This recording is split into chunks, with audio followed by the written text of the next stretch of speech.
Yo guys, आपका स्वागत है यार स्किप डिग्लो पे। गाइस, आज हम बात करने वाले हैं एक ऐसे सीक्रेट के बारे में जिसके बारे में सब लोग चुप है। जो कभी दुनिया का सबसे पॉपुलर एनिमेटेड यूनिवर्स था, आज वो एक साइलेंस में चुप हो गया है। फैंस कंफ्यूज्ड है, क्रिएटर डिवाइडेड है और सीरीज का फ्यूचर एक बड़ा क्वेश्चन मार्क बन गया है। तो क्या हो रहा है एक्चुअली बिहाइंड द सीन्स? क्या ये सब एक प्लान था या कुछ और ज्यादा डार्क चल रहा है? आज हम पूरा सच ढूंढने वाले हैं, तो मेक श्योर वीडियो एंड तक देखना, क्योंकि जो मैं बताने वाला हूँ वो शायद आपने कभी सुना ना हो। तो वीडियो स्टार्ट करने से पहले जल्दी से इस वीडियो को लाइक कर दो, चैनल को सब्सक्राइब कर दो और बेल आइकन जरूर से दबा देना, क्योंकि आने वाले अपडेट्स और भी ज्यादा खतरनाक होने वाले हैं। सब कुछ एकदम नॉर्मल चल रहा था। एपिसोड आते थे, स्टोरी फॉरवर्ड बढ़ती थी और हर नए एपिसोड के साथ एनिमेशन और डिटेल लेवल बढ़ती जा रही थी। लेकिन फिर एकदम से बदल गया सब कुछ। एक नए साइड प्रोजेक्ट का अनाउंसमेंट हुआ और उसके बाद फैंस ने कुछ अलग ही नोटिस किया। 79 पार्ट 3 के बाद सब कुछ चेंज होने लगा। एनिमेशन का स्टाइल बदल गया, कैरेक्टर डिजाइन डिफरेंट थे और सबसे शॉकिंग बात, वो टोन और डायरेक्शन टोटली अलग लग रहा था। और एक चीज जो बहुत ज्यादा अनप्रेडिक्टेबल थी, हमें पता नहीं था कि द फक बूम ने स्क्रिप्टेड टॉयलेट के राइट्स जनवरी 17, 2024 को इनविजिबल नैरेटिव्स को सेल कर दिए थे फाइनल। और दिक्कत ये नहीं है कि द फक बूम ने इनविजिबल नैरेटिव्स को अपने सारे राइट्स सेल कर दिए थे स्क्रिप्टेड टॉयलेट के। दिक्कत ये है कि उसने एक गोल्डन चांस छोड़ दिया अपनी स्क्रिप्टेड टॉयलेट सीरीज को खतरनाक लेवल पे पहुंचाने का। मैं जानता हूँ पहले से ही सीरीज खतरनाक लेवल पे पहुंच चुकी है, पर हाँ, बूम उसे डिजर्व करता, वो उसे और भी नेक्स्ट लेवल पे पहुंचा सकता था। मैं जानता हूँ बूम ने बुरा नहीं करा, बूम ने ये राइट्स बड़ी कंपनी को बेचे है। इनविजिबल नैरेटिव्स कोई छोटी कंपनी नहीं है। बूम को भरोसा था कि वो इस चीज को आराम से संभाल लेंगे, क्योंकि उन्होंने ट्रांसफॉर्मर जैसी बड़ी एनिमेशन पर भी काम करा हुआ है। पर जब उसने सेल कर दिया और इनविजिबल नैरेटिव्स ने इमरजेंसी एपिसोड बनाया, तब उसे पता चला कि ये सारे राइट्स हमें सेल नहीं करने चाहिए थे। पर अब क्या हो सकता है, बूम भी इस चीज से गिल्टी है। फैंस को लगा जैसे उनका फेवरेट यूनिवर्स किसी और के हाथ में चला गया है। और सच कहूं तो उनका डाउट गलत नहीं था। उनकी फेवरेट सीरीज वो रियल इनविजिबल नैरेटिव्स के हाथ में लग चुकी है। इनसाइडर्स ने बताया कि ओरिजिनल क्रिएटर अब डायरेक्ट एपिसोड पे काम नहीं कर रहा था, बस एक नाम, एक टाइटल के रूप में उसे दिखाया गया, लेकिन क्रिएटिव कंट्रोल किसी और के हाथ में था। और यहीं से शुरू हुआ वो कंफ्यूजन जिसका इफेक्ट आज तक फैंडम महसूस कर रहा है। उसके बाद द फक बूम एकदम से साइलेंट हो गया। कोई पोस्ट नहीं, कोई रिप्लाई नहीं, सोशल मीडिया पर सिर्फ साइलेंस। और उसी टाइम पे उसके चैनल पे अजीब अपलोड्स आने लगे, रैंडम कंपाइलेशंस, वियर्ड एडिट्स और ऐसे क्लिप्स जिनका सीरीज से कोई लेना देना नहीं था। लोग स्पेकुलेट करने लगे क्या क्रिएटर को फोर्स किया गया है।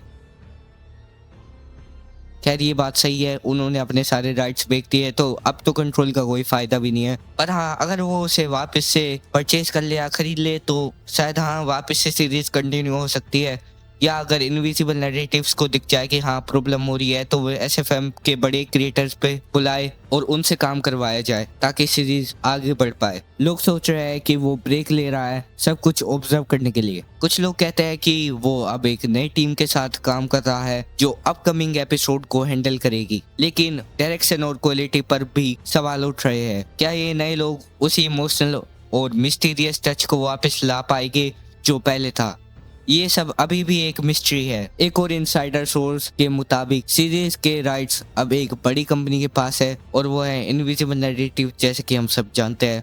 और उनका मेन फोकस है कंटेंट प्रोडक्शन स्पीड, क्वालिटी कम, कंटेंट ज्यादा। और यही वजह है कि आजकल हम देखते हैं हर दूसरे दिन एक नया साइड एपिसोड या शॉर्ट कंपाइलेशन ड्रॉप हो जाता है। लेकिन फैन इससे खुश नहीं है। उनका कहना है हम स्पीड नहीं, सोल चाहते हैं। वही फीलिंग जो पहले हर फ्रेम में दिखती थी वो अब मिसिंग है।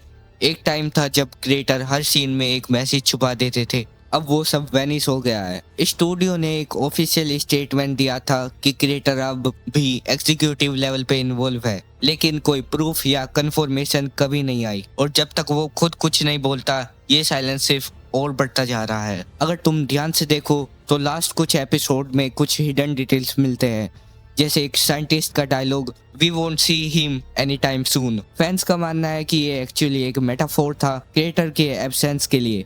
एक और सीन में एक कैमरा को स्नैच कर लिया जाता है। कुछ लोग कहते हैं ये एक सिंबॉलिक सीन था जहां क्रिएटिव कंट्रोल ले लिया गया था क्रिएटर से। और अगर ये थ्योरी सही है तो इसका मतलब है कि सब कुछ प्लान था। ये हिडन मैसेज सिर्फ ईस्टर एग नहीं है, शायद ये एक क्राई फॉर हेल्प है, एक सिग्नल के क्रिएटर अपनी कहानी हमसे इनडायरेक्टली कह रहा हो। क्या ये एक कोइंसिडेंस है या एक डेलिब्रेट मूव? जो भी हो, it's deeply emotional and scary at the same time. अब फैंडम दो पार्ट्स में डिवाइड हो गया है। एक वो लोग जो बिलीव करते हैं कि क्रिएटर वापस आएगा और सब ठीक करेगा, और दूसरे जो कहते हैं कि ये सीरीज अब अपने ओरिजिनल पाथ से बहुत दूर चली गई है। पर एक बात तो क्लियर है, चाहे कौन करे चाहे कैसे करे, ये यूनिवर्स तभी जिंदा रहेगा जब हम फैंस उसे सपोर्ट करते रहेंगे, क्योंकि असली पावर क्रिएटर्स के पास नहीं, ऑडियंस के पास होती है। जब तक लोग कमेंट्स लिखते रहेंगे, फीडबैक देते रहेंगे और सच डिमांड करते रहेंगे, तब तक होप जिंदा है, और शायद एक दिन